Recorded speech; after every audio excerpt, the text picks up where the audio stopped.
Welcome to Meeples on Meeples, episode 81. I'm Adam. Andrew. And I'm Brian. As usual, before we get into our game of the week this week, we want to invite you to our website, meeplesonmeeples.com, as well as all of our social media sites, Facebook, YouTube, Twitter. I think we're even on Pinterest. Just go looking for Meeples on Meeples, subscribe to our channels, and follow along. This week's game of the week is Garden Dice. Pretty much it's a garden theme where you roll dice. It's as simple as that. On your turn. Well, first off, each player's going to get one player board. Kind of tells you the rules and what you can do on your turn. Beautiful it's double, just nice. It's double-sided. It even tells the end game scoring. I mean, pretty much everything you need is on here. You're going to get 9 discs of your color. There's the red ladybugs, the yellow bumblebees, the blue butterflies, and then there are green crickets. I think they look like grasshoppers. They call them crickets. You'll get a sun. You'll get a sundial on one side and a scarecrow on the other, and then you'll get a red bird on one side and a bunny on the other. On your turn, you take the 4 dice in the game. You roll them, and then you have to decide how you want to use those dice. The gist of it is, throughout the game, you're going to be purchasing different types of seeds in numerical and point value from 1, 2, 3, 4, and 5. And then you're going to have to plant those seeds, you're going to have to water those seeds, and then harvest them to get the points for them. So on this turn, I rolled a 1, 2, 4, and 5. I have a couple of options now on my turn. With the dice, you can double them up to do something on the grid. Like a coordinate. Okay, it's coordinates. So you got one row, a 2, 3, 4, 5, 6, and you got 1, 2, 3. You get the idea. So I could go to 1, 2 to do something, or 5, 4, or 5, 1. You get the idea. But before I can really do anything there, I need to get some seeds to plant them there. The seeds cost their value. So I have to spend a 1 or higher. I don't get any change back. Okay, so I can spend a 5 to buy a 1, but I don't get to split it up and use those 4 for anything else. So let's say I want to buy 1 to buy a 1 seed. Okay, you take the seed, you put one of your discs on it, because you can never have, one goes on there. You can never have more than 8 things in play at any given time. Then I have a 2, 5, and a 4. I could say I want to plant this at 4, 5, so that would be 4, 5 right there. I could do that, I suppose. Oh, right there, sorry. So those are now spent, and I'm left with the 2. Not a whole lot I can do with the 2 at this point, so far I guess I could buy a 2. And you have to use all of your dice if at all possible. So if you have a number left over at the end and all you can do is buy another seed. You have to do that, exactly. So that's how you buy and that's how you plant. So the board is slowly going to populate as people place seeds. You want to throw some other colors on there? Throw a yellow on there, and let's do a 5 something. Okay. So let's say people have been playing for a while and planting. Eventually you want to water them. Well, to water them, you just have to spend a die equal to or higher than, just like buying. So if I want to water this 5, I have to spend a 5 or a 6. Okay? So on my turn, if I was the blue butterflies, I'm going to spend a 5 to water this. Now, they chain. Okay? Not diagonally, but orthogonally. So if I want to water this, it waters, and anything that is equal to or less than this next to it also waters. 4 is less than 5, so that waters, which causes this 4 to water. And this 2 is less than the 5 that got watered, so it waters, and the 1 it continues on down. These all got watered, even though they belong to other players. Okay? If there was a 5 down here, played by somebody, it would not get watered because there's a 1 before it. It would break the chain. Harvesting goes the same way. The only way to get points is you have to harvest. I could spend a 5. If I harvest this, though, guess what? All of those chain react, and they harvest, and they go to the players who had them also.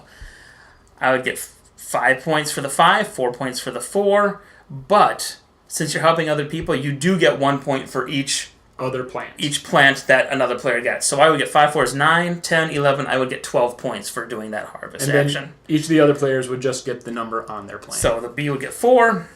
And the ladybug would get the 2 and 1 for 3 points. And you can keep track on a score tracker going around on the outside like a lot of Euro games would typically have. So I get these discs back to use for future action, and I keep these plants in front of me. There's a couple of other pieces in here. Adam, do you want to talk about the sundial and the bird? Yeah, the sundial and the bird, you place them out on the map just like you do any of the seeds. It's, let's say you rolled a 2 and a 4, so you get to place them out at the 2, 4 mark right there. Or the 4-2. Or the 4-2 mark, however you want to do it. It's actually double-sided, like you said. It's a bird and a bunny. It starts on the bird side. And the bird, once he's out, we know whose it is, but you put a piece on it. Then can move with another die. It can only move in straight lines, though. And it stops as soon as it hits a seed. So if I rolled, let's say, a 1, and there's this bee right here, which it's not my plant, I would land on it, I'd eat the seed, give the bee back their little marker, and I can either take the seed and take it out of the game, or I can buy it myself and put my own little... Let's say he had a 4 left over in his roll, he could spend 4 to buy it. Yeah, and get it back into my hand that way. But that's kind of a way where you can take other people's seeds out. The bird can't eat its own seed, and it can can't only move through empty space. It can't move over other seeds. You roll, once the bird is out there, and say your next turn you roll a 6, that's how you can convert him to a rabbit. Rabbit does basically the same thing as the bird, except it eats plants instead of seeds. And again, once it eats it, you can buy the plant. And it goes back to a seed to you. Or you can discard it from the game. And then the other marker that you get at the beginning of the game is the sundial/scarecrow. And again, it gets placed just like you place any other tile based on the coordinates and what you roll. And when you put the sundial out there, it allows you to add 2 or subtract 2 to your roll each turn. And that's any die. Any die. It could be like if you have a 4, you can make it a 5 or a 3, and then you can add or subtract 1 from another die. Yeah? Or you can use the 2 on multiple dice. Or you can use 2 on one die. You can make that 4 a 6, Correct, for instance. exactly. Yeah. And then just like with the bird, if you roll a 6 on one of your subsequent turns, you can flip it over and it becomes a scarecrow. And the scarecrow is a little bit different. Let's say this was my scarecrow, for instance, and I'm planting like crazy around it. Yep. And here's why I would do that. Adam, go ahead. As you plant around it, you fill up all the 8 spaces around it, or as many of them as you can. 9 spaces, excuse me. No, you're right. It's 8. I was counting it. Yeah, there we go. I don't math. You water those, so you turn them into plants. And then when you go to harvest any of your plants that are in the 8 spaces around that scarecrow, they get an extra 3 points for each of them. So the 5 would be worth an 8, 4 would be worth a 7. And the other bonus of having the scarecrow is another player's bird cannot come and eat your seeds around it. Yep. So it kind of protects your seeds, and then it scores more for your plants when you finally get around to harvesting them. And as you can see, it's hard to roll a 6-6, or a 5-6 or 5-5. So you'll notice there's a ×2 in this bottom corner. You get double the points if you're able to successfully harvest from those higher rolls down there. I want to get to the end game then? So the end of the game, there's one last piece we didn't mention. The sun, you can cash in 1 time to re-roll all your dice. Or 1 die. Or 1 die. Or you can hold on to it to the end of the game. It's 5 bonus points. So the game ends, and the scoring is basically this. If I have... Well, the game ends first. That's when all of these are run out. When all of the seeds have been bought, that's it. That's the last one. If I buy the last seed, it's over at the end of my turn. It does not go around again. So all of those have been bought. This is going to be filled with seeds. We're going to have our plants and everything in front of us that we've harvested.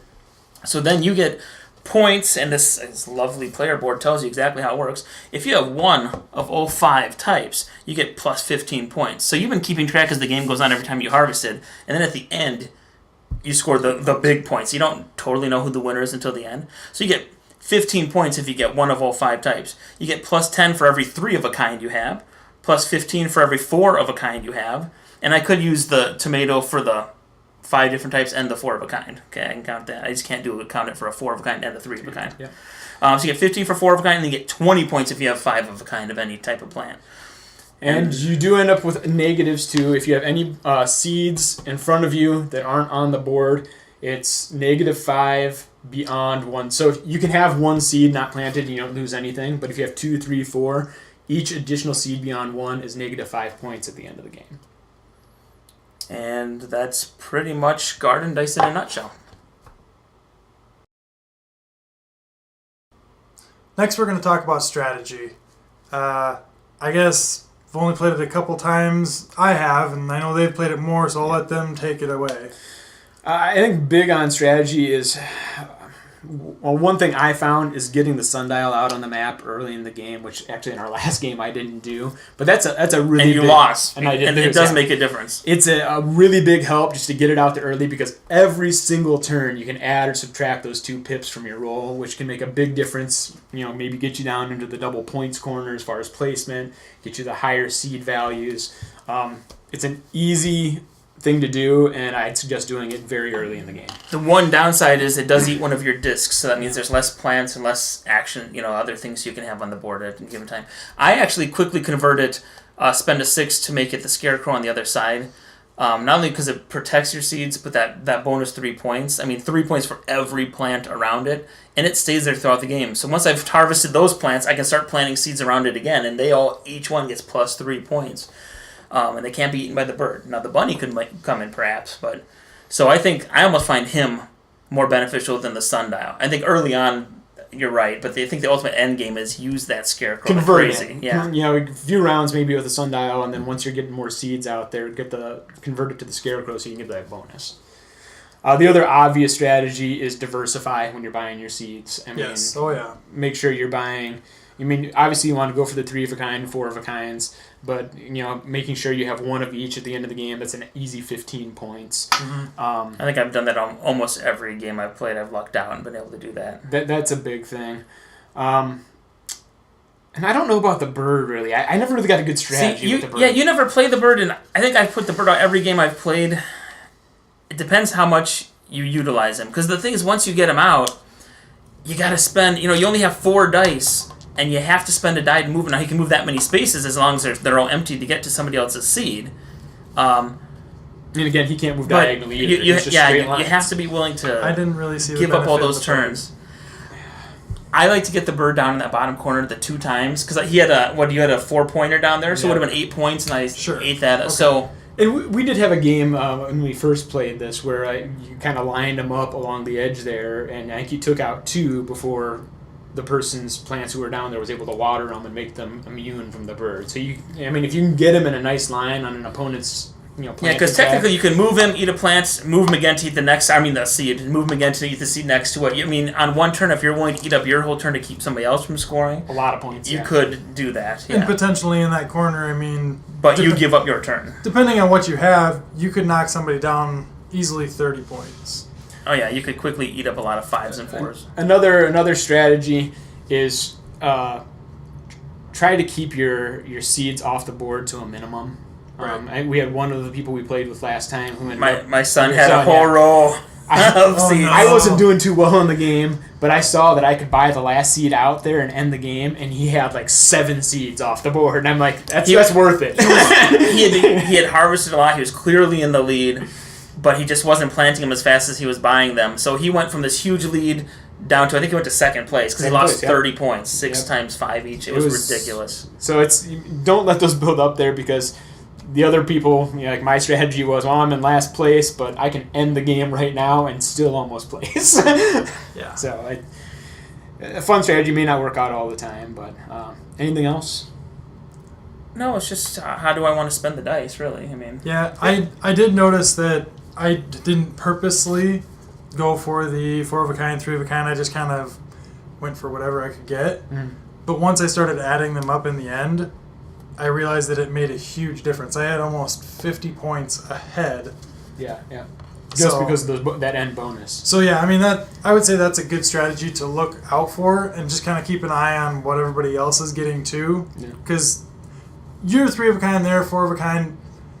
It doesn't affect you that they got that because they get the points and you get the points. But if you can try and steal some from somebody to prevent them from getting a 3 of a kind, 4 of a kind, 5 of a kind. Yeah, buying the seeds before they get to it. Yeah. That leads me to another strategy of watching what other people do. If you see somebody lay out a 4, just plant 4s or lower around it because eventually that's exactly what I was going to say. They are going to want to water that because it's going to score big for them, especially if it's down there in the 2 times. And so all of your plants, since they're lower, they're going to water around it. And then when they won't go to harvest it, all of your plants are going to harvest, and you don't have to spend any dice to do it. Now, they get 1 point for each thing, but if they're using their turn up and you didn't, you still have all of your actions when it comes around to you, and that's an awesome thing. It's free points, basically. Yeah. So if you could harvest potentially all of yours on your turn without watering them, you're going to get way more than potentially, say, 4 points that you gave to somebody else. Yeah, pretty much. That's The goal is that they're going to harvest it to get points, and you're going to get a bunch of points off them, and you gave them 3 or 4 points, but you scored a ton. Anything else? I think that's it. No. Now we move on to our likes and dislikes. I'm going to start with one. I know Adam's on board with me. This is one of the best player aids I've ever seen. It almost teaches the game. It is a rule book on a plaque that you can just sit in front of you the entire game. It is so awesome. I was super impressed. You don't need to go to the rule book because almost every single thing is on this, and it's easy to read with colored graphics and examples. Well, what do you think? One thing I had actually noticed is I was just looking at it before we started, and the rock, and right here it says used in 2-player game only. Like Brian said, it is straight up a rule book. Yeah, it tells you everything. They could just tell you what the rock does, but right here they specifically tell you it's only in a 2-player game. So you can just discard that right there if you have more than 2 players. I mean, I've never seen really well done. I've never seen a board that goes into that much detail with such limited space. And good quality all around. I mean, just the cardboard. It's the thick player mats, the thick all pieces. The pieces. And they've got that, what do they call that linen finish. So they're a little bit slightly textured. It's like engraved dye. Only thing that's kind of chintzy is the stickers for the bugs on the... It's my game. I can comment. I had to put those... They give you the stickers. You have to place your own stickers. But that's another like. Ian is colorblind in our group. And so if it was just red, green, yellow, and blue discs out there, he would constantly be saying, what color is that? Whose is that? Who's, So you got the bug. You can look for the ladybug. Oh, the ladybug is the red. Same with the seeds. They have the different plants actually pictured on the bag. So if they couldn't tell the color, they can... And the number value. They're all a different number value, too, which is easy. Also, for color blindness and brightness and whatnot, I mean, the colors do stand out quite a bit from each other. I don't think there's too many that are close. You know what? The only 2 I could see is the yellow and the orange, but... Not only do you have the vegetable on there, you have the number, but all the bags are shaped differently, too. It's a totally different graphic. Yep. I mean, the graphic design overall, the artwork and everything, they went above and beyond, I would say. No, I think it's a good style. The art design, Brian and I talked about this when we first played it, is it looks like a Plants vs. Zombies kind of art to me. I mean, the cartoony, the stone path, the grass, the hose. I mean, it just it evoked that feeling for me. It's not that at all, but it's got that same kind of just nice cartoony style. I never thought about this, but... The water lines up, too. Yeah, to I think show the chain reaction. Yeah, no matter how you put it on every tile, the water... I mean, it shows a curve like this, but it always ends up in the middle, so not that on the board they're going to be perfectly lined up, but it's just another small detail that they didn't necessarily have to do, but they did. I like a game that gives you choices, but they're all good choices. Like, we played plenty of games where if somebody blocks you on the board, like in those worker placement games, like, crap, I really needed that move this round. Mm-hmm. I don't feel like I guess I'll do this because I've got no other choices. If somebody blocks the square you want, wherever, there's so many different ways you can spend these dice. Or if you have the sun out, you can flip them and change them, and you can tweak the gameplay. You can cash in your sun to reroll. And I never, in all the games I played, felt like I had to make a bad choice. Some choices might be better and more beneficial than others, but there's always something good you can do on your turn, and you always feel like you're making progress. Even if you have a die left over at the end, you just buy another seed. Yeah. I mean, that's not terrible. You have something to plant next time. Another thing I really like about this is the level of player interaction. This is not a game where when it's not your turn, you're just completely shut off. Mm-hmm. Because like you said, when another player waters next to one of your plants, you got to be sure you're keeping track of if a chain reacts. When another player harvests next to your plants, when another player puts down a bird, or the sundial or anything like that, you got to actively keep involved. Watch what type of seeds they're putting out, so you know where you want to place your seeds as far as setting up chain reactions. And you can score up when they harvest. You even get points on somebody else's turn. That's true. It just keeps you involved. Because there's games out there, we all know them, where it's not your turn, you just shut off and you wait for it to go around, and then it comes back to you. This game I think does a great job of keeping you engaged the whole time. Yeah. I think one thing too is there's only 5 pieces, but I think that they made the board the right size. Because they really could have made it much bigger, and it really would have made it that game where you're disconnected the whole time because you're basically going to make your own little area. That's have to true. be close, yeah, yeah. you close in on each other. Right, and I think that the board size, I mean, yeah, you can only put, 6 or whatever just because of the dice limitation, but I think that the board size is about perfect for... Yeah. Good point. What do you guys think of the playtime? Even our first game when I was teaching you and my son was like an hour 10. That was with explanation and playing. And we've played as little as, I think, 45 was our second game. I was going to say we played 60 minutes is probably a max once you know the game. Yeah, it says it plays in an hour. Yeah, that's probably about spot on. And I like games that play...